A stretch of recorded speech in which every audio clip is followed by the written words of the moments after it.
देखिए, हमने कल श्रवण दीर्घ संधि पढ़ी थी। श्रवण दीर्घ संधि में कल मैंने आपको उसकी सूत्र और उसका अर्थ और डेफिनेशन समझाई थी, और मैंने कुछ उदाहरण भी यहाँ पर करवाए थे। एक बार दोबारा देखते हैं इसके अर्थ को, कि मैंने लिखवाया था। फिर इस डायग्राम को देखते हैं कि जब ए या आ तथा ई या ई, ऊ या ऊ, री या री के बाद में कोई भी समान स्वर आता है तो वो दोनों मिलकर क्या हो जाते हैं, ए या आ तो आ हो जाता है। यानी इधर भी ए या आ में से कोई वर्ण हो, बाद में भी समान स्वर आए, यानी कि बाद में भी ए या आ में से कोई वर्ण आए तो क्या हो जाएगा, आ हो जाएगा। ठीक है, इधर छोटी ई या बड़ी ई में से कोई वर्ण है, बाद में भी छोटी ई या बड़ी ई में से कोई वर्ण आए तो बड़ी ई हो जाएगी। इधर भी छोटा ऊ या बड़ा ऊ है, और बाद में भी छोटा ऊ या बड़ा ऊ में से कोई वर्ण आए तो क्या हो जाएगा, बड़ा ऊ हो जाएगा, यानी कि उनका दीर्घ रूप ही होगा यहाँ पर। ठीक है, जैसे री तथा री है में से कोई वर्ण आता है तो बड़ी री हो जाती है। ठीक है, मैंने कुछ उदाहरण दिए, जैसे मम प्लस अपी, इधर भी ए है, बाद में भी ए है, तो ए और ए मिलकर क्या हो जाएंगे, आ हो जाएगा। तो मम प्लस अपी क्या बन जाएगा, मम आपी। इसी तरह से कदा प्लस अपी, कदापि। विद्या प्लस आलय, विद्यालय बना। ठीक है, इसी क्रम में मैंने आपको कुछ एग्जाम्पल्स दिए थे घर से बनाने के लिए, वर्क के लिए, आपने बना लिए होंगे। देखिए, अब मिलान कीजिएगा। मैं बना रहा हूँ यहाँ पर इनको सॉल्व कर रहा हूँ यहाँ पे। देखिए, पहला था दैत्य प्लस अरि, क्या बनेगा, इधर भी ए है, बाद में भी ए है, तो आ बन जाएगा। तो क्या बन जाएगा, दैत्यारी। ठीक है, मुर प्लस अरि, मुरारी। देव प्लस आलय, देवालय। जो चीज़ आपको समझ में नहीं आए, जो एग्जाम्पल आप कमेंट बॉक्स में से डाल सकते हैं। ठीक है, हिम प्लस आलय, हिमालय। सदा प्लस अत्र, सदात्र। तुल्य प्लस आश्यम, तुल्याश्यम। वेद प्लस अभ्यास, वेदाभ्यास, वेदाभ्यास। ठीक है, अष्ट प्लस अध्यायी, अष्टाध्यायी, अष्टाध्यायी। अत्र प्लस अयम, अत्रायम। ठीक है, महा प्लस आत्मा, महात्मा।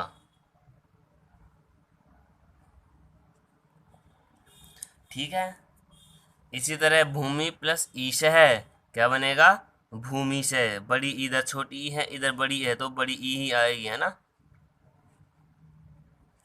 कवि प्लस इंद्र, इधर छोटी ई है, बाद में छोटी ई है, तो दोनों मिलेंगे क्या बन जाएगी, बड़ी ई बनेगी, तो कविंद्र है। रवि प्लस इंद्र है, रविंद्र है। कपि प्लस ईश है, कपीश है। हरि प्लस ईश है, हरीश है। श्री प्लस ईश है, श्रीश है। ठीक है, कुमारी प्लस ईहते, क्या बनेगा, कुमारीहते। यदि प्लस इच्छा, यदीच्छा। महती प्लस ईहा, महतीहा। मेदिनी प्लस ईश्वर है, मेदिनीश्वर है।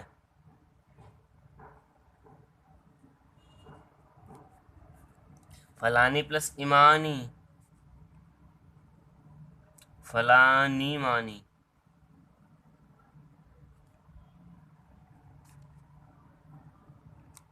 संपत्ति प्लस ईर्ष्या क्या बनेगा? संपत्तिर्ष्या। इधर छोटी है बाद में बड़ी ई है तो ये बड़ी ई ही हो जाएगा दोनों मिलकर। ठीक है, नोट डाउन कर लीजिए आप इनको।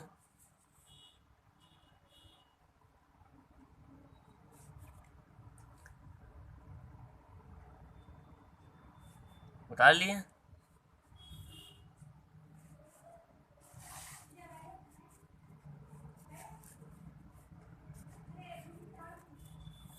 देखिए आगे चलते हैं। ये तो आ वाले और बड़ी ई वाले उदाहरण हो गए। ठीक है, अब आते हैं हम ऊ वाले उदाहरण पर। विष्णु प्लस उदय है, इधर छोटा ऊ है, बाद में छोटा ऊ है ना? क्या हो जाएगा? दोनों मिलकर बड़ा ऊ हो जाएगा। विष्णु दय है। ठीक है, भानु प्लस उदय, भानुदय। वधु प्लस उत्साह, वरुत्साह। ठीक है, यवागु प्लस ऊष्मा, यवागुष्मा। ठीक है, वधु प्लस ऊहा। उतार लिया होगा वीडियो को पॉज करके, आप उनको उतार लीजिएगा, है ना? वधूहा। चमु प्लस उत्थानम, चमुत्थानम। यवागु प्लस ऊर्जा, यवागूर्जा। लघु प्लस उत्तरम, लघुत्तरम। सु प्लस उक्ति, सूक्ति। वधु प्लस उत्सव,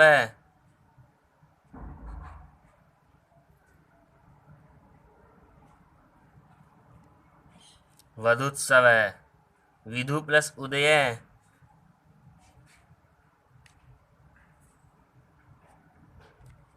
विधुदय। ठीक है, मैंने री वाले उदाहरण आपको दिए नहीं थे क्योंकि मैं थोड़ा सा उसमें कठिन है ना, इसलिए थोड़ा हार्ड, इसलिए मैंने आपको दिए नहीं। पहले मैं यहाँ री वाले कुछ उदाहरण समझाऊंगा यहाँ पर, फिर आपको बनाने होंगे। ठीक है ना?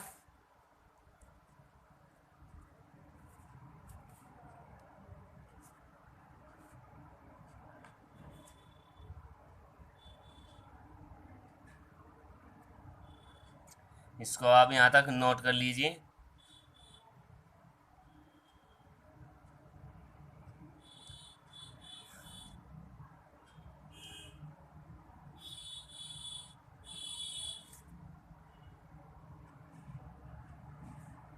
है ना?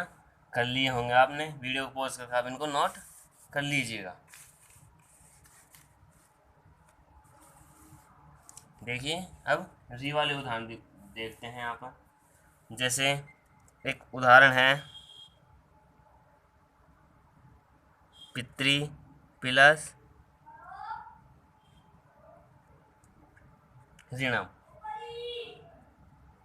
ठीक है, और एक उदाहरण लेते हैं हम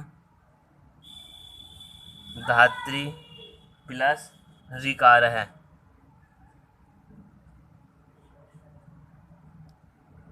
ये दो उदाहरण है आपके पास। ठीक है,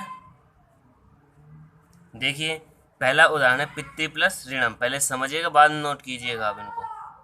ठीक है, देखिए पितृ प्लस ऋणम। देखिए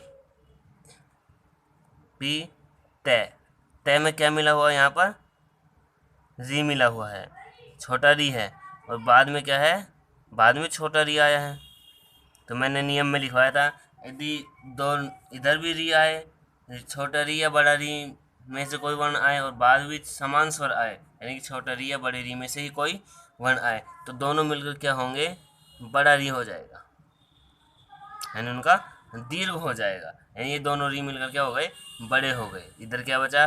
पी तय आगे क्या बच गया, ण और मैं। ठीक, अब मिलाकर लिखेंगे इनको तो क्या बन जाएगा, पी तय में री मिला तो ये बड़ा री, ये तो एक मात्रा लगी तो ये छोटे री की है, जब इसमें एक और लग जाती है तो ये बड़ा री बन जाता है। ठीक है ना, ये ध्यान रखना। ये बनेगा पितृणम, पितृणम, ये पितृणम, ये पितृणम, ये तो छोटी री की मात्रा है और ये जब दो बार लग जाती है ऐसे तो ये बड़ी री की हो गई। ठीक है, इसी प्रकार धात्री प्लस ऋकार है, देखिए इसको भी समझिएगा। धा तय, तय में क्या है, वही छोटी री मिली हुई है और बाद में भी क्या आया है, री आया है, का और रे। ठीक है, देखिए इधर भी छोटी री है, बाद में भी छोटी री है, दोनों मिलेंगे तो दीर्घ संधि के नियमानुसार क्या बन जाएगा, बड़ा री बन जाएगा। ठीक है, इधर तय है और धा और आगे क्या बन गया, का और रे, ये शेष रहा। अब इनको ये शेष स्थिति आ गई अपने पास, अब इनको मिलाएंगे तो क्या बनेगा, धा तय, तय में बड़ी री मिली तो क्या बन गया, त्रि, ये बड़ी री की मात्रा ऐसे लग गई। ठीक है, और आगे क्या बच गया, का और आगे रे, धात्रिकार है, धात्रिकार है पितृणम। ठीक है, आया समझ में, इन दो को आप नोट कीजिए आप, पितृ प्लस ऋणम और धात्री प्लस ऋकार है, ये दो एग्जाम्पल आप उतार लीजिए। इसके बाद में कुछ एग्जाम्पल्स दे रहा हूँ आपको, वो आप बनाओ। देखिए होत्री प्लस ऋकार है,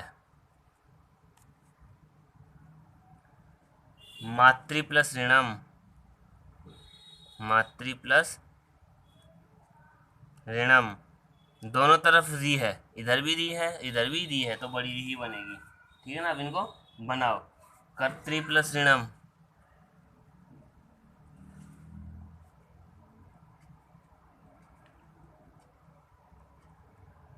कर्तृ प्लस ऋणम,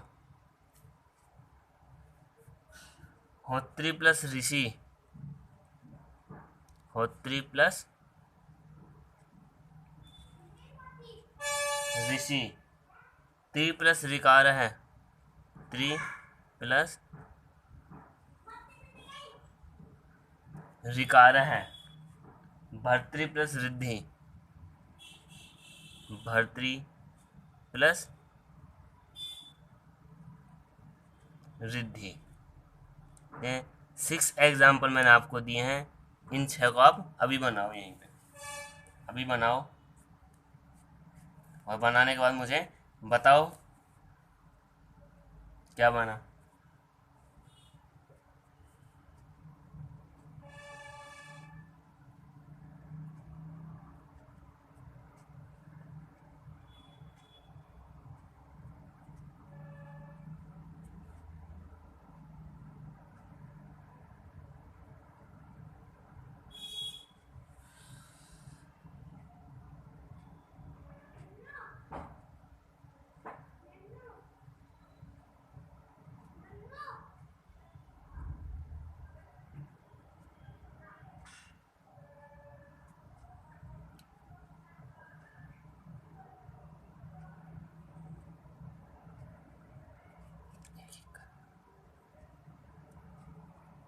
उतार लिए, देखिए बनाइए, बना लिए होंगे आपने।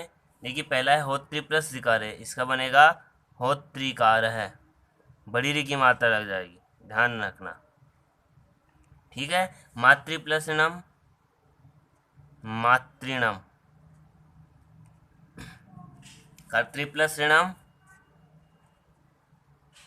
कर्तृणम,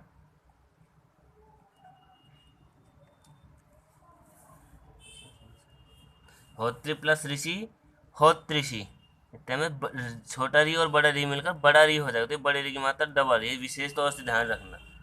ठीक है ना, बस इसी का इम्पोर्टेंस है यहाँ। त्रि प्लस ऋकार है, त्रिकार है, भर्तृ प्लस रिद्धि, भर्तृद्धि।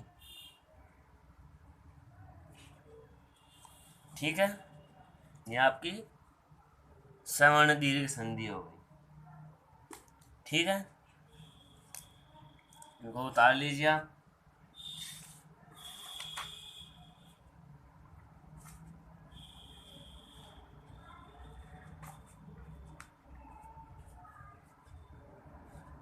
वीडियो को पॉज करके आप इनको उतार लीजिए। आगे होंगे समझ में एग्जाम्पल्स।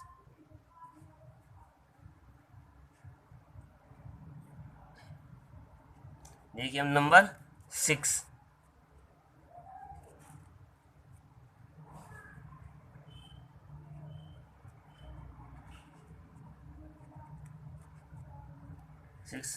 नंबर पढ़ेंगे हम पूर्व रूप संधि। नेक्स्ट संधि पढ़ते हैं हम पूर्व रूप संधि।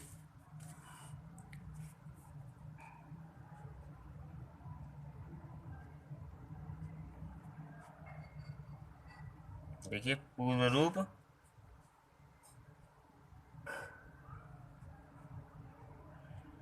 संधि।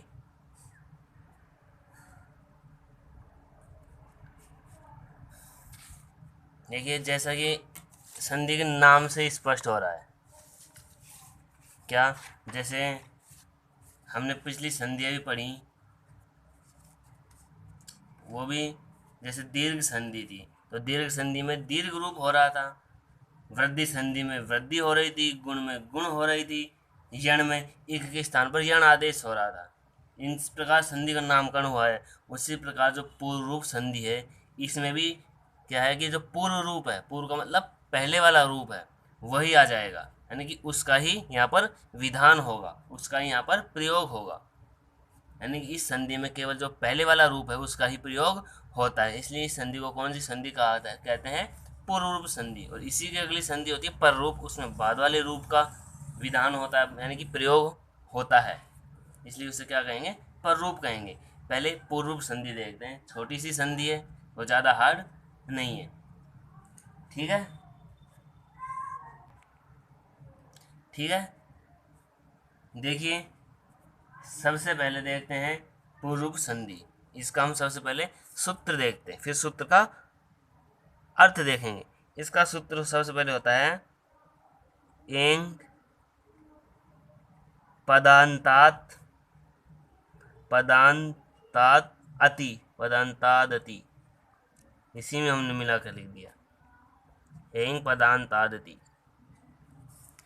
ठीक है, देखिए किस, मैंने आपको पहले ही बता रखा है कि किसी भी सूत्र का जब भी हम उसका अर्थ निकालते हैं, किसी सूत्र का अर्थ निकालते हैं, तो उसका हम सबसे पहले उसके पदों का विभाजन करते हैं। ठीक है, जैसे इसमें सबसे पहले पद निकालते हम एंग पदांतात और अति।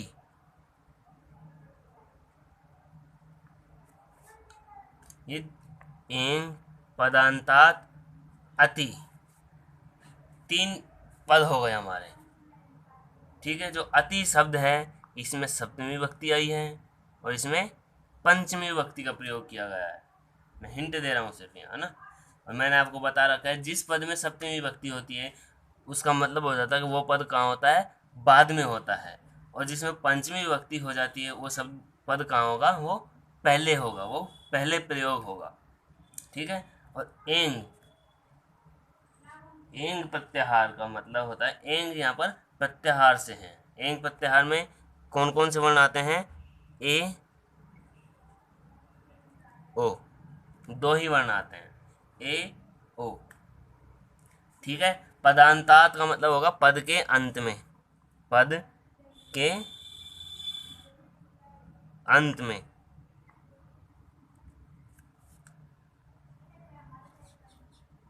पद के अंत में। और अति, अति का मतलब यहाँ अत्म शब्द में सप्तमी विभक्ति है। अति का मतलब यहाँ पर अत से है, और अत का मतलब यहाँ पर क्या है, क्या है, केवल ए। अत का मतलब यहाँ क्या है, ए। अब देखिए यहाँ एक शब्द आया है पदांतात, पदांतात का अर्थ हुआ पद। अब देखिए पद, ये पद होता क्या है इस संधि के अंतर्गत, जो ये पद है, ये पद होता क्या है। देखिए पद, पद का मतलब होता है शुभ तिरंगम पद, हमें सूत्र होता है, ऐसे बता रहा हूँ, है ना। तो सीधी सी बात यह है कि सुबंत और तिगंत को क्या कहते हैं, सुबंत और तिगंत को क्या कहते हैं, पद कहते हैं। ठीक है। सुबंत का मतलब हो गया शब्द रूप, और तिगंत का मतलब हो गया धातु रूप, धातु रूप सीधी भाषा में। यानी कि कहने का अर्थ ये हो गया, यदि पद के अंत में शब्द रूप या धातु रूप आए, यानी कि ऐसा पद आए जिसके अंत में क्या हो, ए या ओ हो, और उसके बाद में ए आए, तो उसका पूर्व रूप ही हो जाता है। एक तो पद का अंत है, यानी कोई शब्द रूप का पद होना चाहिए, फिर धातु रूप का पद होना चाहिए। ठीक है। देखिए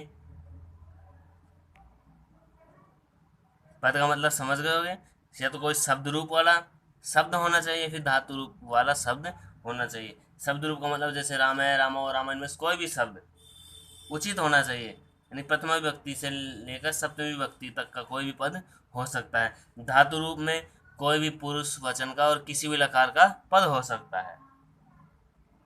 ठीक है।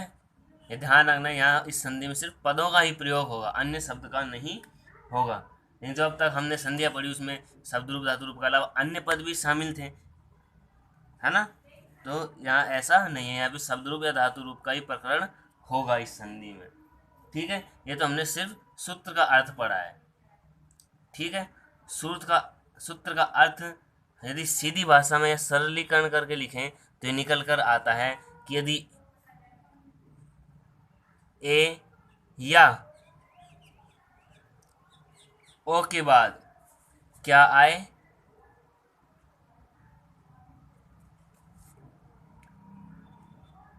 ए आए, तो क्या हो जाता है, ए या ओ का, ए या ओ का तो ए या ओ लग जाता है। ठीक है। तो क्या हो जाता है, ओ लग जाता है। लेकिन यहाँ पद का कार्य होगा, पद का कार्य होगा, तो इसलिए कोई भी पद है वो हम अपनी मर्जी से हटा नहीं सकते, नहीं हटा सकते। इसलिए जो ये ए आया है इसको भी यहाँ लगाना अनिवार्य है, अनिवार्य है, चाहे वो किसी चिन्ह के रूप में व्यक्त करें, चाहे किसी वर्ण के रूप में इंगित करें, यहाँ इंगित करना अनिवार्य हो जाता है। इसलिए इस ए को इंगित या चिन्हित करने के लिए यहाँ पर इस संधि में किसका प्रयोग कर दिया जाता है, इस अवग्रह चिन्ह का प्रयोग कर दिया जाता है। किसका प्रयोग कर दिया जाता है, अवग्रह चिन्ह का प्रयोग कर दिया जाता है। ठीक है। देखिए परिभाषा लिखते हैं, पद के अंत में, पद के अंत में स्थित, पद के अंत में स्थित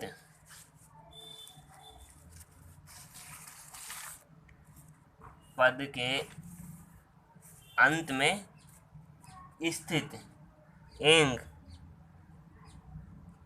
यानी कि ए या ओ, यहाँ दो वर्णों की ही बात की गई है, या ए या ओ, इन दो वर्णों में से कोई एक वर्ण मिलेगा, और वो वर्ण कैसा होगा, पदांत होगा, यानी पद के अंत वाला होगा। ठीक है। ए या ओ हो तथा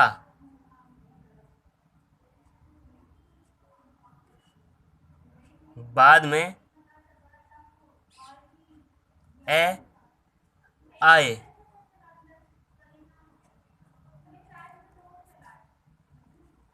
तो उसका पूर्ण रूप हो जाता है, पूर्ण रूप हो जाता है। देखिए ये बात मैंने आपको पहले ही बताई है। यदि पद के अंत में स्थित ए या ओ हो, यानी कि यहाँ ए तथा ओ पहले आएंगे, तथा मैंने दिखाया बाद में ए आए, तो उसके बाद में क्या आया, ए आए, तो उसका पूर्व रूप हो जाता है, तो उसका क्या हो जाएगा, यानी दोनों मिलकर क्या हो जाएंगे, ये ए या ओ हो जाएंगे। पूर्व रूप, पूर्व रूप का मतलब जो पहले वर्ण आया है ऐसे, पहले जो वर्ण आया है वही आदेश हो जाएगा। यदि ए आएगा तो ए हो जाएगा, ओ आएगा तो ओ हो जाएगा। ठीक है, लेकिन यहाँ एक बात ध्यान रखना कि ये पदांत कार्य हो रहा है, यानी पद के अंत में कार्य हो रहा है, इसलिए हम इस ए को भी इंगित जरूर करेंगे, करना निश्चित है, अवश्य किया जाएगा, यानी इसको हम छोड़ नहीं सकते नियम के अनुसार। तो इसलिए इसको इंगित करने के लिए, ए को बताने के लिए हम यहाँ अवग्रह चिन्ह का प्रयोग भी करते हैं। ठीक है, आया समझ में? पूर्व हो जाता है तथा ए के स्थान पर, ए के स्थान पर अवग्रह चिन्ह, अवग्रह चिन्ह यानी कि ऐसा लगा दिया जाता है, लगा दिया जाता है। ठीक है, यानी कि इधर ए या ओ होगा और बाद में ए होगा, तो जब ऐसी स्थिति आए, यानी कि ए या ओ पदांत हो, तो उसका पूर्व रूप ही हो जाता है, यानी दोनों मिलकर क्या लग जाएंगे, ए या ओ में से ही कोई वर्ण लग जाएगा, और बाद में ए को दर्शाने के लिए ए या ए के स्थान पर क्या लगा देंगे, अवग्रह चिन्ह लगा देंगे। ठीक है, क्लियर यहाँ तक? ठीक है, अब देखिए एक एग्जाम्पल देखते हैं। सबसे पहले हरे प्लस अव वने प्लस अस्मिन,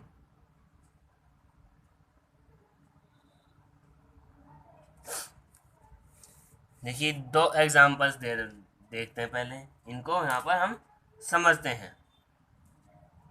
देखिए हरे, हरे पद है, सप्तमी एक वचन का रूप है, तो शब्द रूप प्रकरण है, ये पद है। वने है, जिस प्रकार राम में बनता है उसी तरह ये भी सप्तमी एक वचन का पद है, पद है, ये दोनों शब्द रूप के प्रकरण है ना। तो ये क्या हो गए, दोनों पद हो गए, पद हुए ना। ठीक है, देखिए हरे, पहले इसको देखते हैं, हरे प्लस अव को रे, और रे में हरे बना, हरे है जो पदांत है, पद है, निश्चित पद है ना, तो इसमें क्या मिला हुआ है, ए है, तो यहाँ पदांत क्या आ गया, ए आ गया, और बाद में क्या है, अव, यानी कि ए, यानी कि यहाँ पदांत ए के बाद में ए आ गया, आ गया ना। तो क्या होगा कि जब ए दोनों ए आया है तो इसका पूर्व रूप ही हो जाएगा, तो यहाँ ए का ए रह जाएगा। ठीक है, और जो ये ए है ये किस में बदल जाएगा, इस अवग्रह चिन्ह में बदल जाएगा। ठीक है, इधर है रे और व, स्थिति ये आ जाती है, मिलाकर लिखेंगे हम, क्या बन जाएगा, है रे में ए मिला तो रे, ये अवग्रह ऐसे कैसे, और ये व, हरे हो, ऐसा बन जाएगा।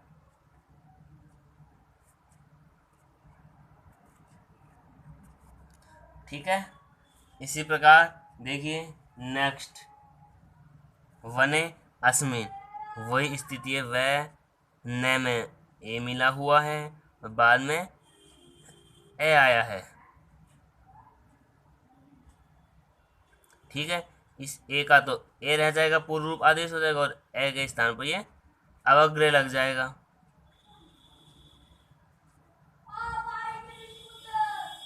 ठीक है, मिलाएंगे, क्या बनेगा, वह न में ए मिला तो ने, वने, ये अवग्रह और ये स्मिन, वनेस्मिन। कुछ दिक्कत नहीं आई। यहाँ ए ऐसे कैसे रहेगा, बस सिर्फ हमने सिर्फ ए को अवग्रह में बदला है, बाकी कुछ नहीं किया है यहाँ पर हमने, है ना। इसी प्रकार विष्णु प्लस आओ, एक उदाहरण ये भी समझ लीजिए। ओ का मिल करके देखते हैं। वी श आधा है, ऋण विष्णु वही पद है, वही सप्तमी एक वचन वाला पद आया है, तो ओ है, ऋण में ओ मिला हुआ है और बाद में ए आया है। ठीक है, यहाँ पदांत ओ है, बाद में ए आया है, तो पूर्व रूप ही हो जाएगा। ओ का तो पूर्व रूप हो जाएगा, यानी ओ का ओ रह जाएगा, तथा जो बाद वाला ए है इसका अवग्रह बन जाएगा। ठीक है, कहने का मतलब यहाँ भी सिर्फ ओ ही रह जाएगा और बाद में ए का अवग्रह, यानी कि यहाँ भी ए का अवग्रह ही करना है, बस कुछ नहीं करना, है ना। मिलाएंगे क्या बन जाएगा, वी आधा शय, ऋण में ओ मिला तो ऋणो, वही पद आ गए यहाँ पर, सिर्फ ए है, ए का ये ए कर दिया और वह कर दिया, विष्णु, ये बन गया अपना रूप। ठीक है, देखिए मैं यहाँ पर कुछ एग्जाम्पल दे रहा हूँ, उनको आप बनाओगे यहाँ पर घर के लिए। ठीक है, ग्रह प्लस अस्मिन, वने प्लस अटती, रवे प्लस आओ।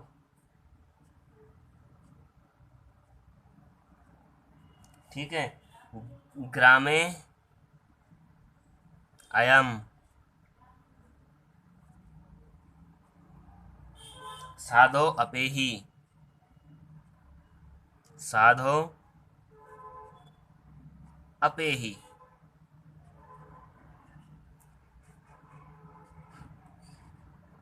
ये एग्जाम्पल हैं, इनको आप बनाओगे।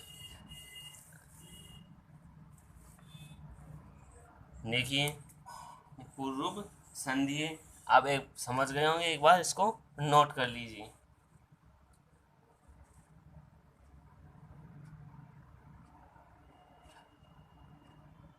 वीडियो पॉज करके आप नोट कर लीजिए।